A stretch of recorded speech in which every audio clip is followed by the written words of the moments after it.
Hello friends.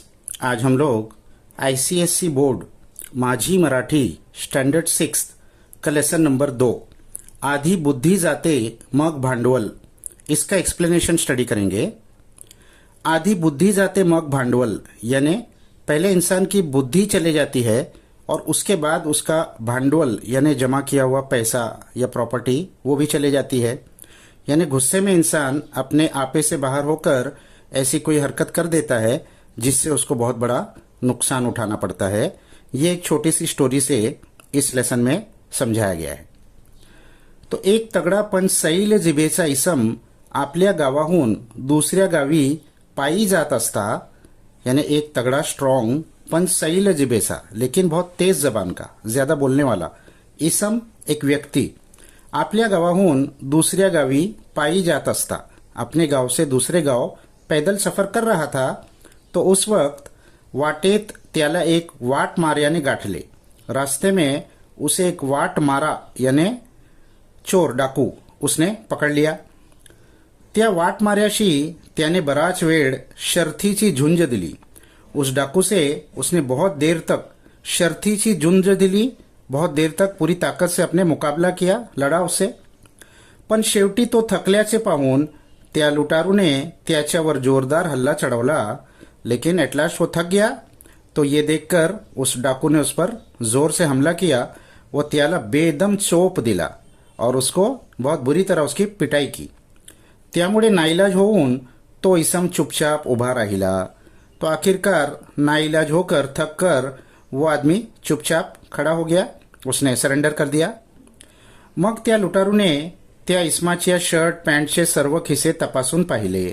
फिर उस डाकू ने उस आदमी के शर्ट पैंट के सारे खिसे तपासे, चेक किए, पण ते सर्व रिकामे असल्याचे त्याला आढळून आले। लेकिन वो सारे खिसे खाली थे, ऐसा उसको समझ में आया। आढळून आले ऐसा उसको समझ में आया। तेव्हा चिडून तो त्याला म्हणाला, तो बहुत चिडकर उसने कहा, अरे तुझ्यापाशी जर औषधालाही पैसे नव्हता, अरे तेरे पास दवा लेने के भी पैसे नहीं थे, तर एवढ्या अटीतटीनं माझ्याशी झुंज देण्याचं तुला काय कारण होतं? तो फिर इतने ज्यादा अटीतटीनं, इतने ज्यादा मेहनत से, कोशिश से तूने मेरे से लड़ाई किया, इसकी क्या जरूरत थी? क्यों अपनी जान को खतरे में डाला? कुछ तो था नहीं तेरे पास। अरे दीड शहाण्या, तू दरिद्री तर आहेसच, पण त्याशिवाय तू मूर्खही आहेस।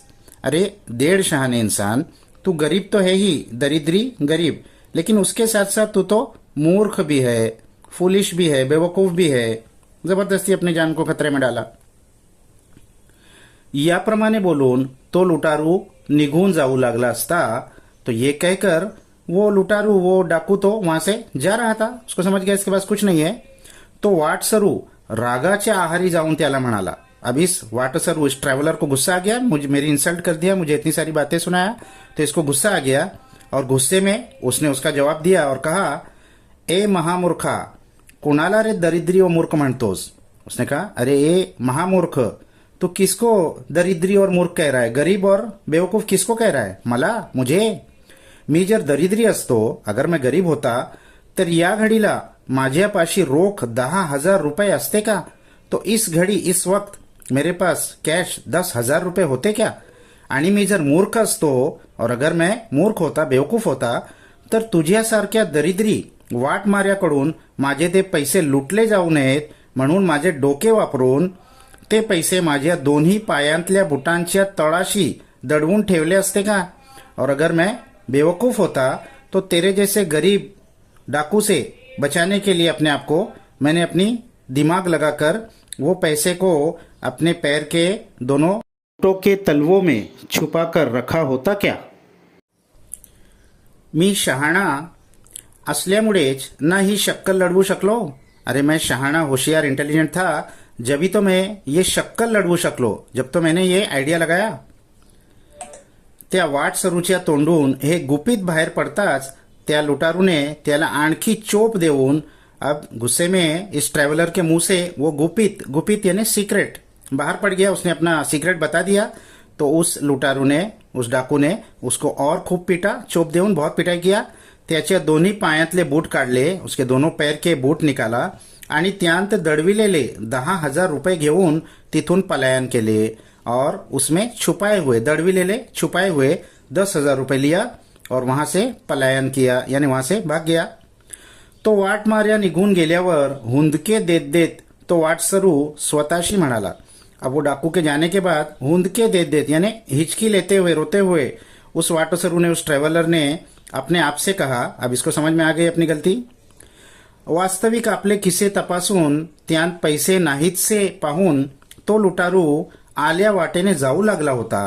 अरे एक्चुअल में तो अपने खिसे चेक करके उसमें कोई पैसा नहीं है ये देखकर वो डाकू तो जिस रास्ते से आया था उसी रास्ते वापस जा रहा था.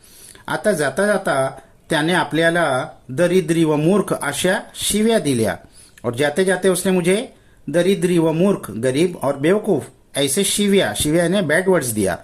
पण त्याने तसे म्हटल्याने आपण थोडेच दरिद्री व मूर्ख ठरणार होतो. लेकिन सिर्फ उसके ऐसे कह देने से थोड़ी सचमुच का दरिद्री और मूर्ख यानी गरीब और बेवकूफ बन गया था उसके कहने से. परंतु नको तेव्हा आपली जीभ पाघडली व त्यामुळेच आपल्यावर ही आपत्ती ओढवली. लेकिन नहीं बोलना चाहिए था वहां मैंने अपनी जबान इस्तेमाल कर लिया, पागड़ ली, जबान फिसल गई और इसके वजह से ये इतनी बड़ी आपत्ति यानी मुसीबत संकट मेरे ऊपर आई. बाकी आधी बुद्धी जाते आणि मग भांडवल जाते हेच खरं. तो इसका मॉरल ऑफ द लेसन क्या है कि पहले बुद्धि जाती है इंसान की और फिर उसके पास का सामान. ये बात बिल्कुल सच है. यानी गुस्से में नादानी में इंसान अपनी कोई ऐसा सीक्रेट दूसरे को बता देता है जो नहीं बोलना चाहिए वो बोल देता है जिसकी वजह से फिर उसको बाद में बहुत पछताना पड़ता है. तो इससे क्या सबक मिला कि अपने ऊपर हमको संयम रखना चाहिए और खासकर अपने क्रोध को गुस्से को कंट्रोल में रखना चाहिए. तो नेक्स्ट लेसन तक बाय बाय.